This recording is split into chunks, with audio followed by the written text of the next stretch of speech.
برادران اسلام، السلام علیکم ورحمۃ اللہ وبرکاتہ۔ آپ حضرات سے گزارش کی جاتی ہے کہ خود بھی قرآن کریم کی تلاوت، ترجمہ، تفسیر سماعت کیجیے اور اپنے عزیز و اقارب رشتہ دار کو بھی شیئر کیجیے تاکہ آپ اس کے ذریعے صدقہ جاریہ کے مستحق ہو جائیں۔ آج ہم سورہ قمر کے مضامین، اس کے فضائل بیان کریں گے۔ اعوذ باللہ من الشیطان الرجیم، بسم اللہ الرحمن الرحیم۔ سورہ قمر اس آیت سیہزم الجمع کے علاوہ مکیہ ہے۔ اس صورت میں 3 رکوع، 55 آیتیں، 342 کلمے، 1423 حروف ہیں۔ قمر نام رکھنے کی وجہ: عربی میں چاند کو قمر کہتے ہیں۔ اس سورت کی پہلی آیت میں چاند کے پھٹ جانے کا بیان کیا گیا ہے، اس مناسبت سے اس کا نام سورہ قمر رکھا گیا ہے۔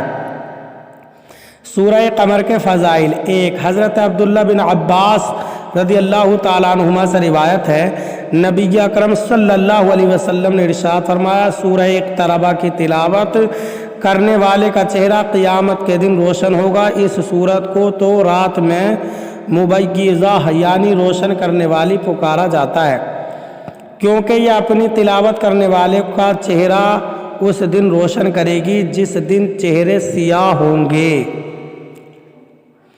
2.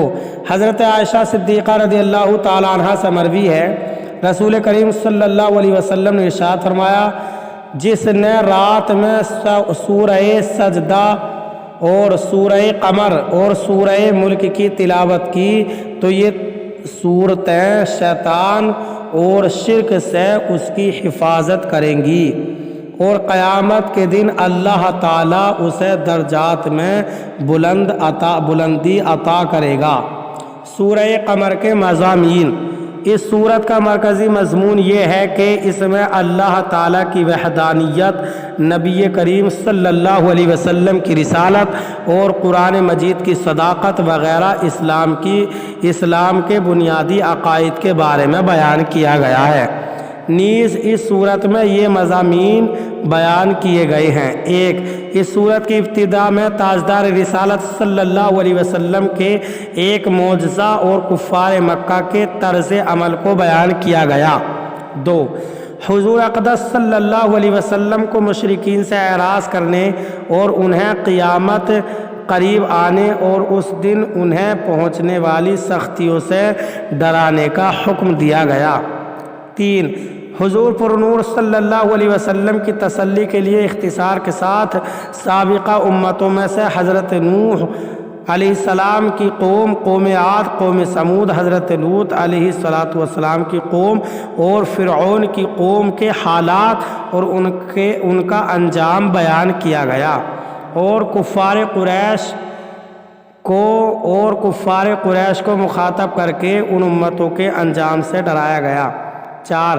اس صورت کے آخر میں بدبخت کفار کا حال اور سعادت مند متقی لوگوں کی جزا کو بیان فرمایا گیا۔ سورہ قمر کی اپنے سے ماقبل سورہ نجم کے ساتھ مناسبت یہ ہے کہ سورہ نجم کی طرح اس صورت میں بھی اپنے رسولوں کو جھٹلانے والی سابقہ امتوں کے احوال اور ان کے انجام کو بیان کیا گیا ہے۔ اللہ تعالیٰ سے دعا ہے کہ پروردگار ہمیں قرآن کریم پر صحیح معنی میں عمل کرنے کی توفیق عطا فرمائے۔ آمین ثم آمین۔